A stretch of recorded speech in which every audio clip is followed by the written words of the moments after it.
There are many things that can sway someone's opinion on a game. A deal breaker for one person might be what makes a game great to another.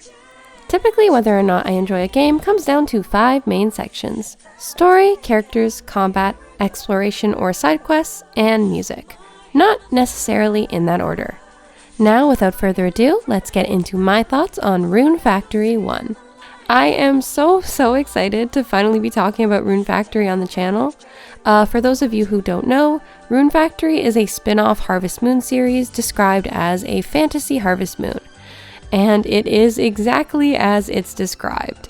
It has all the fun, farming, animal raising, village people meeting goody goodness of Harvest Moon, but also sprinkles in dragons, magic, and my favorite thing, combat. When I was a real youngin' back in ye old day, Rune Factory 2 was one of my favorite games to play. I had a pink DSi that my parents got me for Christmas one year, and I had Rune Factory 2, Legend of Zelda 4 Swords with my brothers, and Flipnote Hatna. Those were my shit back in the day. I loved Rune Factory 2 so much that it not only made me want to play the rest of the series by proxy, but it also made me start playing Harvest Moon itself. And I am very excited to hop into A Wonderful Life very soon. The funny thing is Rune Factory 1 was the last Rune Factory game I played outside of 5 now, because it came out semi-recently. I still haven't gotten around to purchasing or playing it. But as usual for my thoughts on series, I wanted to go in order of chronological order if I had the means to do so. So we are starting the series off with talking about Rune Factory 1. Thank you so much for listening to my intro TED Talk. We will now start our game discussion. Now, if you're at all familiar with Rune Factory, then you're familiar with the amnesia trope that it absolutely adores, the series staple, if you will. The screen lights up and shows us, a brown-haired traveler who is dying of starvation and dehydration. Luckily for him, he has walked himself all the way to the town of Cardia, or more accurately, just outside of it. Thankfully, a girl named Mist lives outside the town and is the one that finds us. We beg her for water because we are so dehydrated, on the brink of passing out. So Mist gives us a watering can. We are also very hungry, on the brink of passing out. So she gives us a hoe to grow our own food. We love a queen that makes a productive member of society. Mist tells us that she senses something special about us and wants to put us up in her other house that happens to have a field that is very grown over. Honestly, Mist kind of twists our arm a little bit.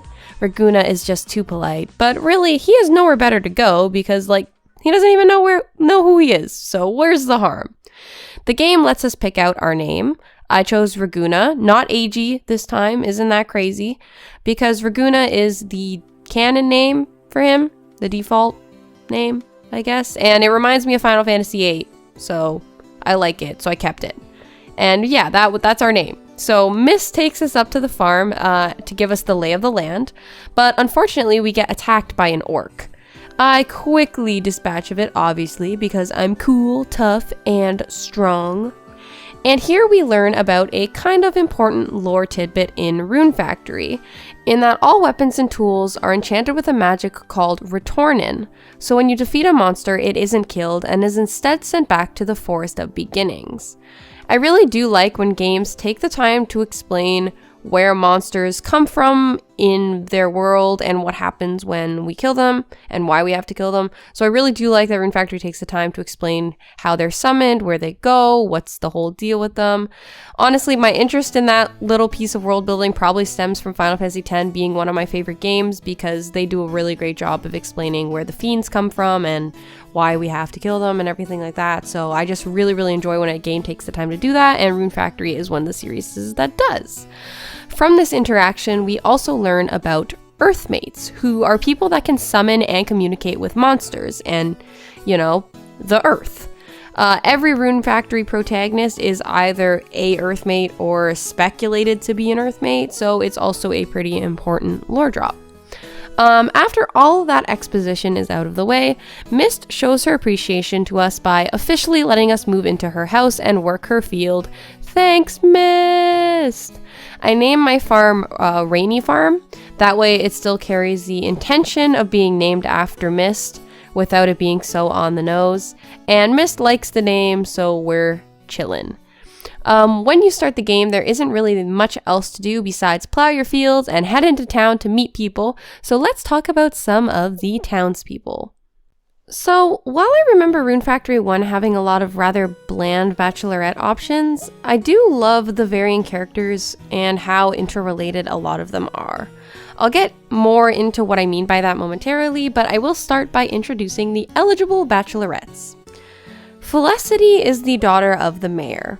She's bright and cheerful, but also has a mysterious illness that makes her unable to do strenuous physical activity and stuff like that. Despite that, she's very optimistic and always thinking about the future of the town. I think that without the bulletin board mechanic that's present in future Rune Factory titles as a way to further flesh out characters, a lot of them fall into the trap of being rather one-dimensional, and unfortunately Felicity is one of those characters for me. I found her to be quite boring throughout the game. Now granted, this is a little bit of a failing of the game itself, because in Rune Factory 2 onwards, each character will have different dialogue, like a couple of different dialogues when you talk to them. However, in Rune Factory 1, characters have situational dialogue, if that makes any sense. So if you talk to all of the characters while they're in their store, for example, they'll always say the same thing. So in order to unlock different dialogue options, you have to go out of your way to talk to people at different times of day, like during the night, in the morning, stuff like that. But generally, when you first start the game, you don't really have access to them at those times of day because shops close at 6 and you don't unlock access to them until their friendship points are a little bit higher. So you're kind of locked into having just the in-store dialogue accessible to you.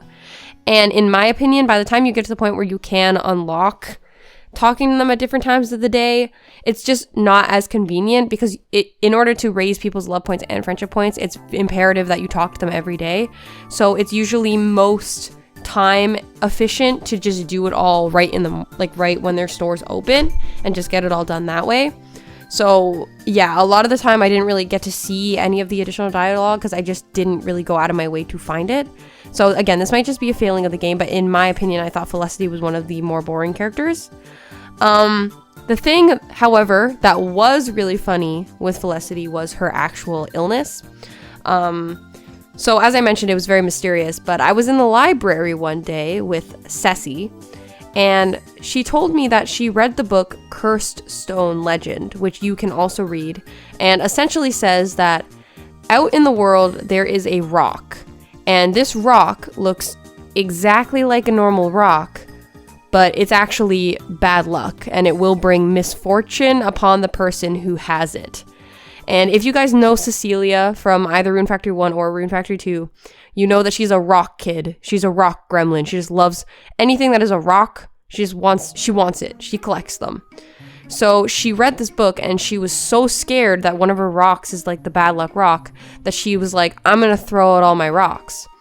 And then the very last line of dialogue she says to you is, or maybe I actually gave all my rocks to Felicity. I don't actually remember what I did with them. So I was like, huh? What? I'm like, Ceci, I know you're like I don't even know how old she is. I know you're like 4 years old here, but you were scared that one of your rocks was the literal death rock, and you just gave it to someone? That's messed up. So yeah, it was very out of pocket. I wasn't expecting that to be the reason why Felicity was sick, but at least now you knew the reason so you could help her. So basically you go to talk to Felicity and you're like, hey, did Cecilia give you a rock? And she's like, oh yeah, she did. And then you take it back from her and you take it to the doctor, and the doctor uses his magic to like make the rock not bad luck anymore, and then Felicity's like miraculously healed. But it was literally the most out-of-pocket reason for anyone to be chronically ill ever. I did not expect that to be the reason. So that was a fun little quest line, and I really enjoyed it. But yeah, that was really all Felicity had going for her. And another thing, and this is just me, but guys, do not tell me that Felicity and Raguna don't look like they could be brother and sister. Like, actually look at them side by side. Do they not look identical? Yeah, that's what I thought. And now we shall move on to Lara. She is the daughter of the priest, and she's also a nurse. And I know I was slogging on Felicity just now, but she is actually the most boring character.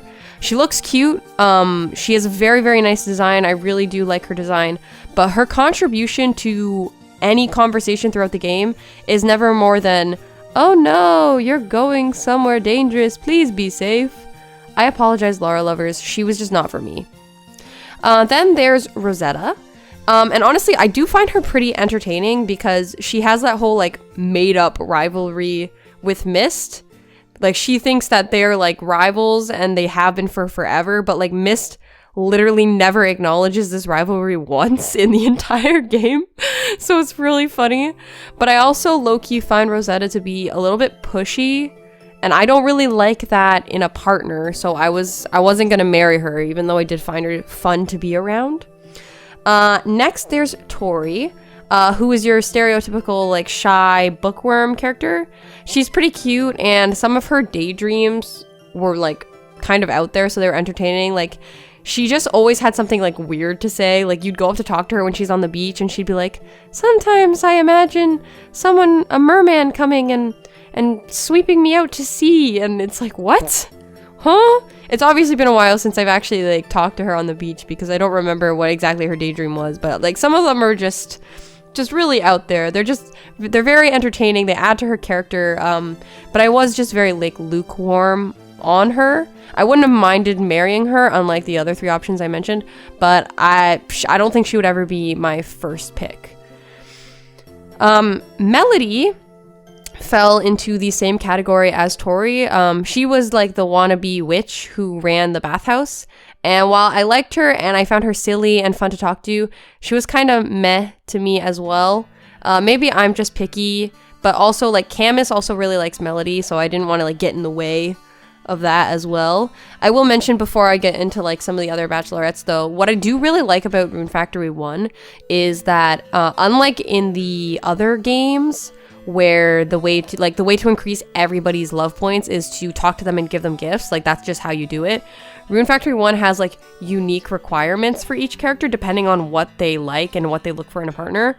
Like, for example, Melody runs the bathhouse and she loves like taking baths. So in order to increase her LP, you have to like take a bath every day. Tori really likes to read and she like wants a partner who like likes to read as well. So in order to increase her love points, you need to like read a book every day. For Miss, like one of her marriage requirements is like plowing your field all the way, like plowing 100 squares of your field. It's just like a lot of different like things that are like really interesting in my opinion. And I also really like how each character has a unique proposal item as well, depending on, you know, like their story and themselves and what they value and what they like want. I just think it's really interesting and adds a lot of diversity into the bachelorettes. It can be a little annoying. I will talk about that a little bit later because one of them has a proposal item that's literally impossible to get in the game. But it adds a little bit of like uniqueness to it that I kind of miss in the later games. So, you know, like it's a kind of a double-edged sword. It has like a good side and a bad side, but I do really like that about them. Now, as I mentioned, we're getting into some of the bachelorettes I did really like. Sharon was super mysterious and her design is gorgeous. I think, take this with a grain of salt, but I think I remember that her design was originally meant to be like a harvest goddess design, and then they scrapped having a harvest goddess, so she just kind of looks like ethereal and godlike without actually being a goddess. But she's very, very, very beautiful. Unfortunately, she does lose some points in her actual dialogue because she never really has much to say about herself. She's kind of meant to just be like a mystery, but she's a gorgeous mystery, so I would marry her. Then there's Tabitha, and she's an elf, which is super cool, and she's all around pretty sweet, and she loves monsters, and she's cute. She's also like the most tedious to marry, and I like a challenge, so that bumps her up as well. Yeah, and I also just really, really like her design, and I also really like her voice actor. I have a feeling they did it intentionally, where they made her voice actor sound like different from the rest. Like she has an accent that the rest don't have, and I have a feeling that's because she's the only elf. But it just makes her sound like, I just really, really like her voice. Like I really like the cadence of it. It sounds like very lyrical, which is something I really, really enjoy. So yeah, I really like her voice as well. Mist is the default option, and I find that she's very difficult to not like. The game does a great job of making you love how quirky and silly she is. She's kind of weird, but in such like a lovable Mist way that she's a great option, and like throughout the story, she just plays off of Raguna really, really well. I love their dynamic. I love their chemistry. Like the game really makes it apparent that they're just a really good match. I married her in my very first playthrough of Rune Factory 1, which is why I didn't plan to in this playthrough, but I honestly do think that Mist is like my first choice, just because I do like, she just has the most help from the game itself. Like she's the most relevant in the story, so she gets the most like time to shine and like make you love her. And now for the last two that are actually the competition. So Mei. I love everything about Mei. Her design is beautiful. I love her voice clips. She's very obviously one of those, it's not like I like you or anything, girls. There's a term for that, but I say it wrong every time, allegedly, so I don't like saying it, but I'll put it on the screen for y'all. Also, Mei is an older woman, and who doesn't love an older woman? The only problem with Mei is that in order to marry her, you have to give her a level 100 lover snapper. And that literally, as I mentioned earlier, there's somebody that has one, cannot be achieved in-game unless you have another copy of Rune Factory 1 and another DS to trade said lover snapper back and forth to get it to level 100. The highest level you can get it to in-game by yourself is 10. So Mei is essentially unmarriable in this day and age unless you're emulating or, like I said, you have another DS game. Because who's playing Rune Factory? Who am I going to meet in the wild that's also playing Rune Factory 1 in 2025 that I can trade my freaking lover snapper back and forth with? Like nobody. It's bad game design. In my opinion, that's bad game design. Am I right or am I right? I'm sorry, Mei. I love you very much, but that literally auto-knocked you out of the running. And that brings us finally to Bianca, who I was kind of met on my first playthrough, but I really loved this time around. She's the rich girl, so she's kind of snobby and all of that, but at her heart, she is so sweet, and like, the fact that the only way to raise her love points is by talking to her, because she values having someone she can talk to and be herself with over like things of material value, was just super sweet to me. There is a way to flip that in that like she's so privileged that nothing you give her will ever like actually mean anything to her because people give her things all the time, so like she can come off as kind of entitled. But I just like the fact that she really just wants like a companion. Like she wants somebody who she can like be with, and I thought that was just really sweet, and I just really liked her this time around. So yeah, those are all of the bachelorettes. In my current, like at where I am at in the playthrough, despite the fact that I have beaten the game, this is not Rune Factory 3, so you don't need to get married to beat the game. So I have yet to get married to anyone yet. I do want to save scum it and marry all of them because I do want to make a wedding dress like ranking video, a wedding dress like tier list for Rune Factory 1. So keep a lookout for that. But those are all of the bachelorettes. So now we can start talking about the other town folks. Generally, I found some of the other town folks to kind of just be there. However, a few of them do have like some really nice like little side missions and stuff like that. Like it's kind of like the bulletin board before the bulletin board, because they're kind of like side quests. Like you have to actually go out of your way to like find them and start them. Some highlights were Sabrina and Neumann.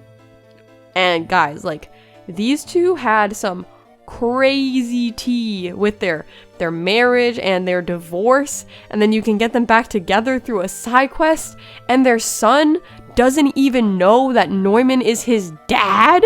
It's crazy. Like those two are super interesting.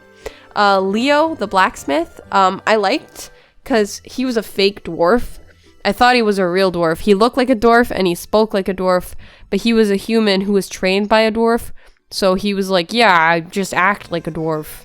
And I was like, that is so cop-out. I hate you.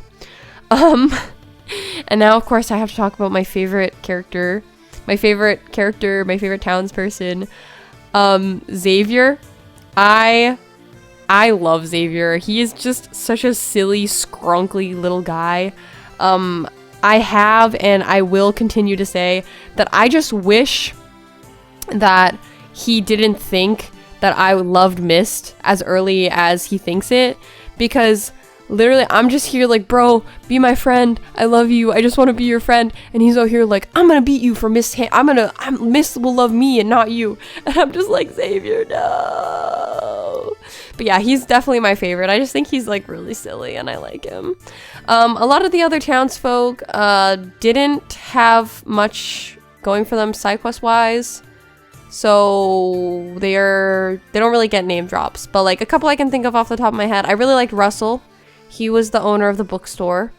He was Cecilia's adoptive dad, so that was like really interesting. And like also he also used to like fight in like against the Empire, so like that was really cool too.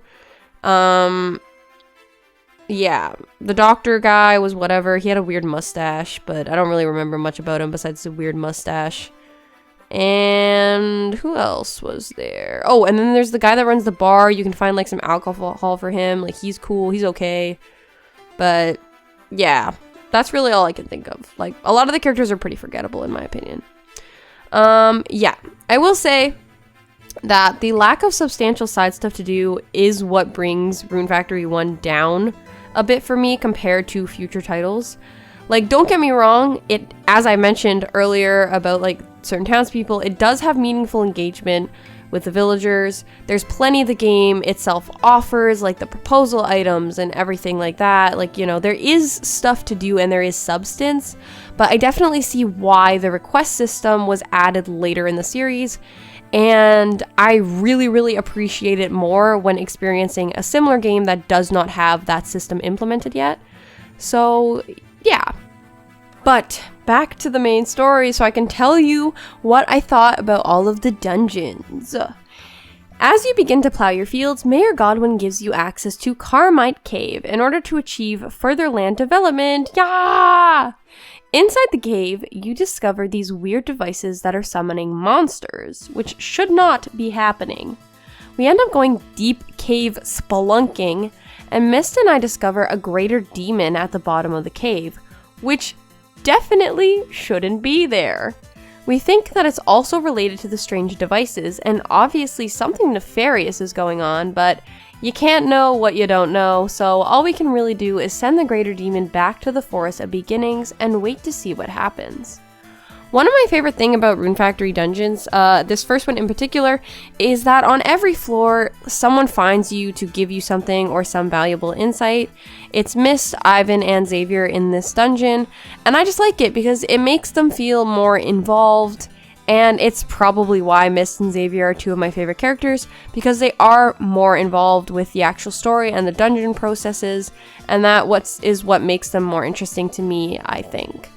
The game goes kind of into a rinse and repeat cycle after that, where you plow the fields in the dungeon, Mayor Godwin gives you the pass to the next dungeon, and then you fight your way through that dungeon. How many times am I going to say dungeon? After Carmite Cave, it's the Tauros Cave, which has one of the catchiest tracks in the game. Like, I'm just thinking of it in my head now, and I'm already bopping.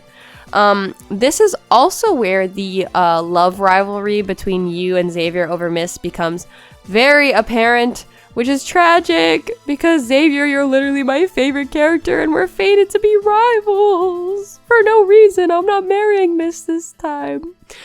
The boss of this cave is the Chimera, and it looks really cool, so y'all can gaze upon its grandeur like I did. The next area is Clement's Cave, and it is a little bit different because unlike the other caves where you have to plow fields to get the cave pass, this one is achieved because Ceci goes missing, so we have to go to Clement's Cave to find her. Apparently she loves going on adventures, but she has a terrible sense of direction, my poor girl, so she just gets lost. Fun fact, Cecilia becomes a marriage option in Rune Factory 2 because she moves to Alvarna, which is the town in Rune Factory 2, and she's all grown up. And Cecilia was actually always my first marriage option when I was playing Rune Factory 2, before I realized that marrying like the non-default girl kind of messes you up for second generation. So seeing Cecilia as like a kid always just endears her to me even more, because she's just so sweet and little here, and like I just love her. Clement's Cave is similar to all the rest once you get past the Ceci segment though. You kill the devices, you find the big boss. This one is a big flower that Melody was planning on using to attract customers to the new bathhouse she was planning to open in a volcano. Stellar business plan, my girl. Who wouldn't want to take a bath in a volcano? But then we kill the flower and we put an end to that idea, and it's honestly probably for the best. It's here that Mist and Raguna kind of puzzle out that the only possible culprit behind the strange devices and big monsters has to be the Sex Empire. We know from various dialogue that the Narad Kingdom, in which Cardia is a part of, has been at war with the Sex Empire for a very, very long time. And Cardia is also a border town. Literally, it is like just outside the Empire. I'm not even joking. You can almost walk there in the game. There's a sign and everything. So it naturally makes sense that small outskirt towns like Cardia would be targets by the Empire so they can infiltrate the kingdom.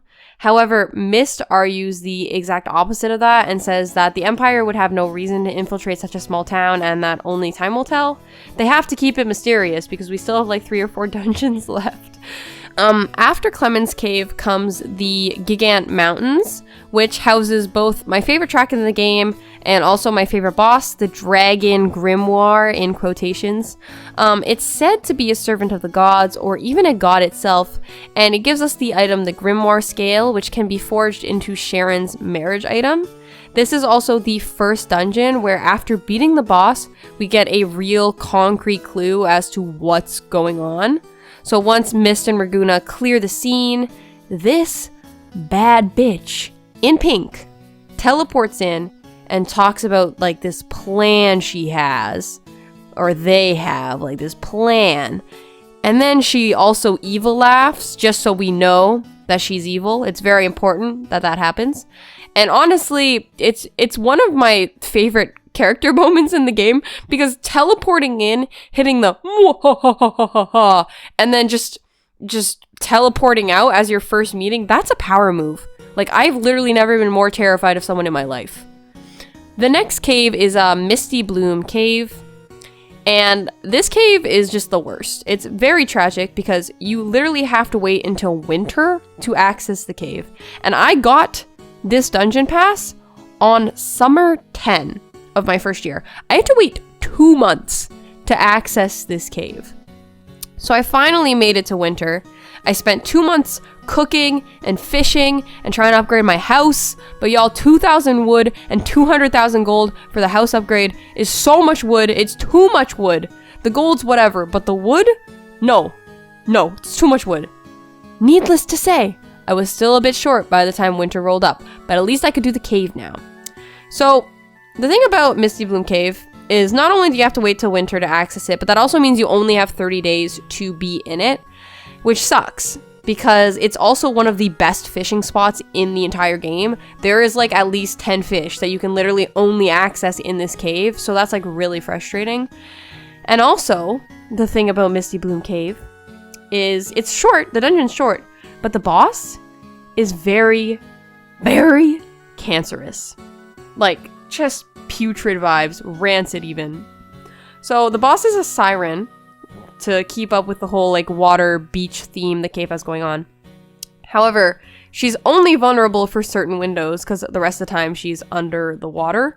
She only has 4 actions, but one of them's a healing ability for 200 HP, and one is the summoning of ranged minions when you're literally, so like they will they'll just fly around in the middle that you can't reach and just hit you for free because you can't kill them because they're out of like hitting range with your weapon. And it's terrible. The other 2 moves, one is like music notes to kind of fly around and you have to like dodge them, and the other one is like these water lasers. Those moves are like whatever, they're very easy to dodge.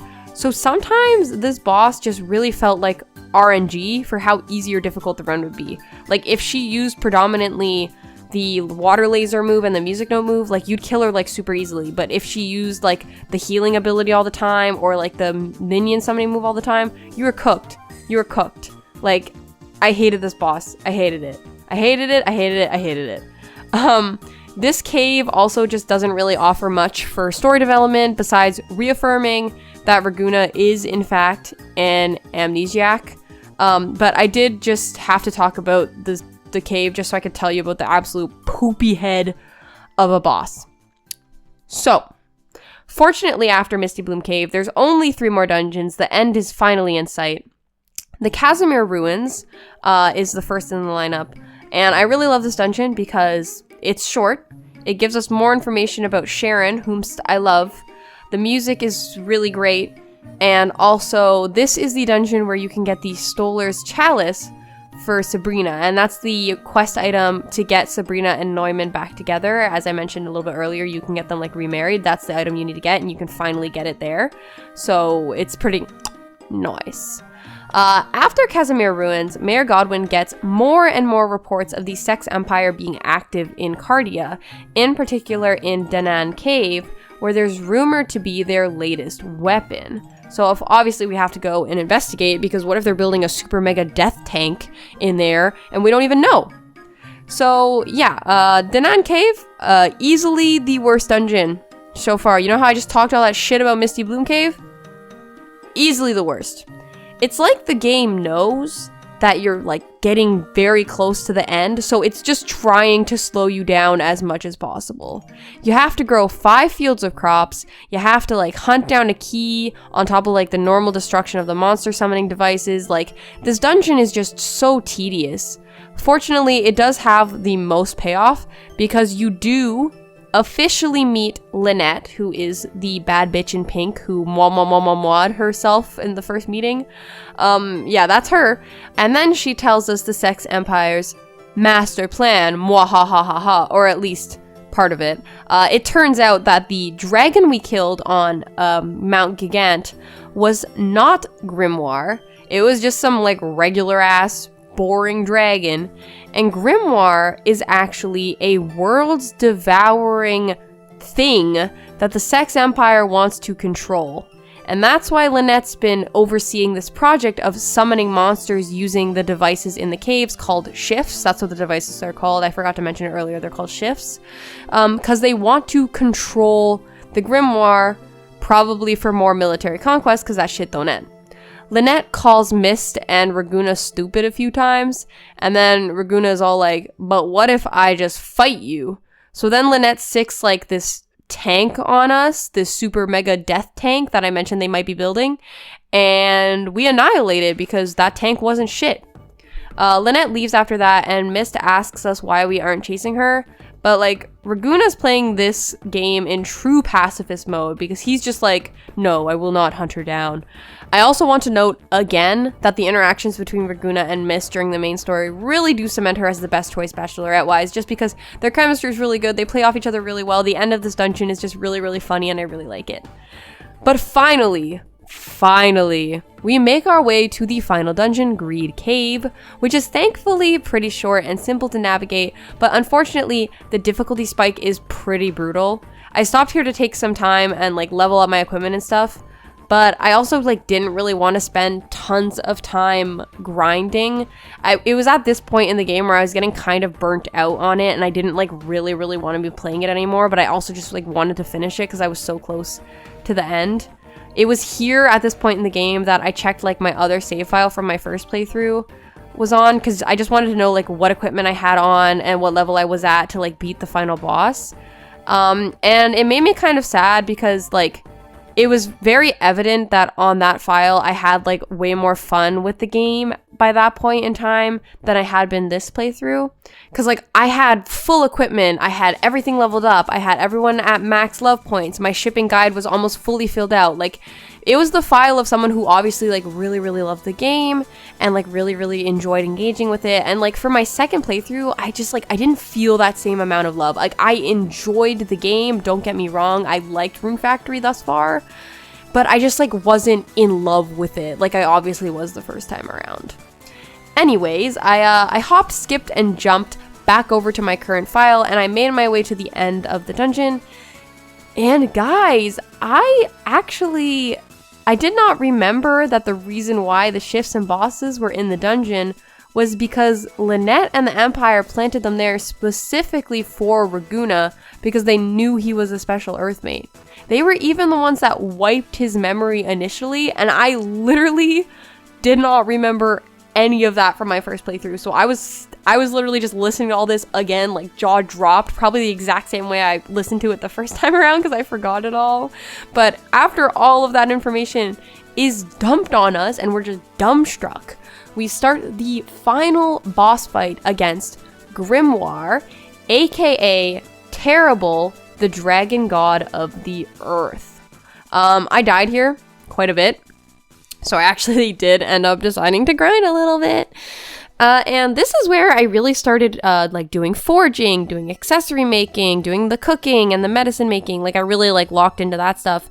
And that kind of breathed new life into the game because it was just like something new to focus on. I think like with Rune Factory and Harvest Moon, it's so easy to fall into like this daily routine of like, okay, first I'm going to water my plants, then I'm going to talk to the townspeople, then I'm going to come back and take care of my monsters, then I'm going to do this. And you just do the same thing every single day. So it just gets a bit redundant, and that's why you like feel a bit burnt out.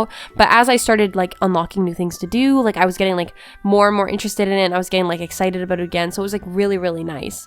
And I also at this point was when I did officially get Neumann and Sabrina back together again, and I got to see their wedding cutscene, and it was just like really, really cute. So I just, you know, I was re-engaged with the game, and I really liked it. But yeah, I did eventually end up beating Grimoire, and low-key, the fact that the craziest lore drops are at the very end of the game, like, you can't even go back into the game and play anymore after this lore drop, like, that's how late in the game it is kind of criminal, because after we defeat Terrible, Lynette ends up joining our town, because her boss, her subordinate in the Sex Empire basically tells her that if you fail, you should just kill yourself. But they obviously don't actually say the words kill yourself because that would affect the rating of the game. But Lynette ends up joining our side and warning us that the Sex Empire is going to attack us with a bunch of tanks. And so obviously we have to make a stand. Ivan, the traveling merchant, comes with us for some odd reason. Like, it's so weird because Ivan's such like a nobody character. Like, he's just a traveling merchant. He comes to town once a week. But he comes with us. He claims he's good with a sword, and he'll be fine. And like, yeah, he just comes with us to the edge of town. And guys, when Lynette said that there's gonna be a lot of tanks, she meant it, because literally there is a lineup of these murder death tanks just right outside town. Thankfully, Terrible helps us out with the power of nature, because, you know, he's like the earth dragon. And he defeats the Sex Empire by literally just growing plants over people's tanks. Like, it's very like Avatar: The Last Airbender style. Like, the plants grow over the tanks so they can't like move them anymore. Yeah, and then everyone lives happily ever after. We defeat the Sex Empire, Lynette moves into town with us, the town's back to peacefulness, everything's great and awesome. And then, in a throwaway cutscene at the very end of the game, we find out that Raguna is royalty and Ivan's long-lost brother. Huh? Who? When? How? He? Like, huh? It's crazy. They just drop that on you at the end of the game. It's nuts. But yeah, like, I don't know. It was just crazy. I was like, damn. It was like a really like crazy way to just end the story, because like everything was like peaceful and it was like a nice revolution, and then they just drop that and it's like, what the fuck? It's like one last like shell bomb they drop. But yeah, circling back though, I really do enjoy Harvest Moon and Rune Factory because of the messages they have about people living in harmony with nature. It's something I've appreciated a lot more now that I live out of the city and I cook for a living. I'm a really big advocate for like farm to table and like knowing where our food comes from and all of that stuff, especially as I cook more and more. Like I'm a cook professionally. So yeah, I really like the end message of the game being that the big scary earth dragon who was big and scary and meant to be like this force for conquering was actually harboring the breath of life. And it's just and just showing us how important the planet we live on is. I just really enjoy that message. And now that I've finished yapping your ear off about the characters and story, well, that brings us to the gameplay of the game. So outside of the actual narrative the game provides you with, your biggest goal is to build a bigger house and fully furnish it so that you can get married. I've kind of been talking about the gameplay as I've been going. There's all sorts of things to do to earn that sweet, sweet cash between maintaining your farm, fishing, mining, combat to some extent, and raising monsters. Manning your field is fun, especially the first year, because you get to grow all of the different crops each season for the first time and fill out your shipping notebook. Who doesn't love to see the numbers add up? Not to mention all of these super special crops that take a really long time to grow that you can't buy until way later in the game. It's also a super fast and easy way to make money because a lot of the plants have repeat harvests, and while that isn't much help to you on your main field because the spring crops will die once summer hits and so on and so forth, the caves have permanent seasons, so you can just infinitely grow your pineapples, corn, and tomato monopoly. Mwahahaha. On the topic of caves, that is where the mining and fishing come in. Each cave has its own set of different minerals you can mine up and fish you can catch. I really like the mining and fishing for that reason, because just being able to see all of the different fish and things you can mine is just really fun. Just a really fun way to make the game just a little bit different each day. You can see what else you can find. And again, both of these are also a valid source of income, especially once you unlock the ability to cook, because you can make and sell a ton of sashimi, because who doesn't love sashimi that's been sitting in a backpack all day? Combat was another way-ish that you could farm some cash, because each monster has a different drop that you can collect and subsequently either turn into something or sell outright. I felt like this game had way lower drop rates on monsters than other Rune Factory games though, so I don't think it's the most efficient means of money collecting.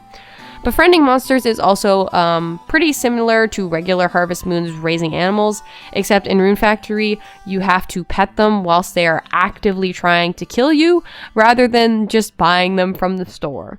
Once you have them though, it's basically just feeding them and petting them every day, and everything's kosher, they give you milk, and then you make a bajillion monies. Normally I have some sort of theme while naming my pets in certain games. I try to have everybody be consistent, like I did in Magical Melodies, for example. But this playthrough, I just decided to be a pure agent of chaos, and I literally just named all of my monsters after the first word I thought of when I saw them, which is why I own a cow named Tank.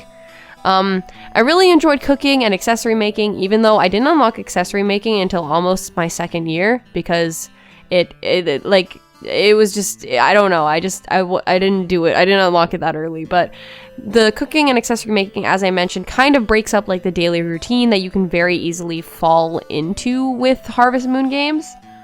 Yeah, despite that sounding a bit negative, I think that's one of the best qualities of Rune Factory and Harvest Moon, by extension, is that while there is the aspect of planning your day and all the tasks you need to do with the limited energy you have, I also like the routine in a sense that it makes the game kind of mindless a little bit, and it's very comfy and it's just relaxing. There's no big unexpected things that happen. You just sit down, you talk to your townspeople, you farm a little bit, and yes, it can get tedious and redundant sometimes, but also it's comforting in the sense that it's a routine. So it's both.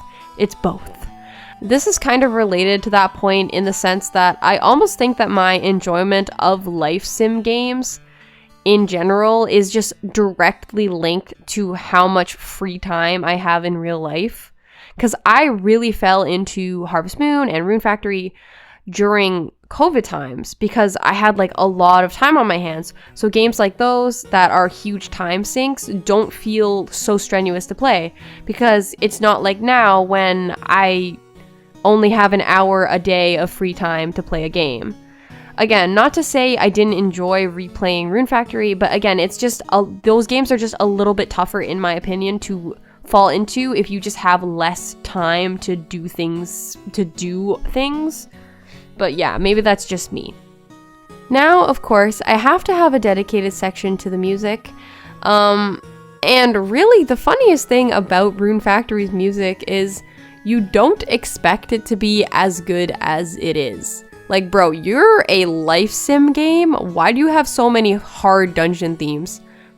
As I mentioned, Mount Gigant, my favorite track in the game, might genuinely be one of my favorite dungeon themes in the series, again, outside of 5. Just, there's so many songs that just, like, are really just comforting and, like, relaxing, but then, like, all the dungeon themes are really, really good as well, and, like, I just really love the music in Rune Factory 1. Like, it's very, very good. And now that brings me to my conclusion. I never suspect certain videos to end up as long as they are. I expected this one to be 10 minutes at the absolute most, but now that I'm looking at like my playback time for recording my script, I guess I just had a lot to say about Rune Factory 1. It's just one of those comfort games that's so relaxing and cozy, and if you've never played a Rune Factory game and it sounds like something you might be into, I highly recommend Rune Factory in general, but in particularly Rune Factory 4. It's peak. I can't recommend 5 simply because I haven't played it, so please don't come at me if you really enjoy 5 and it's better than 4, but I really, really do love 4, so I really recommend that one. But yeah, this has been what I think about Rune Factory 1. Thank you so much for watching. If you have any suggestions or recommendations for games I should play next, please leave a comment. Again, thank you so much for watching, and I will catch you on the next one.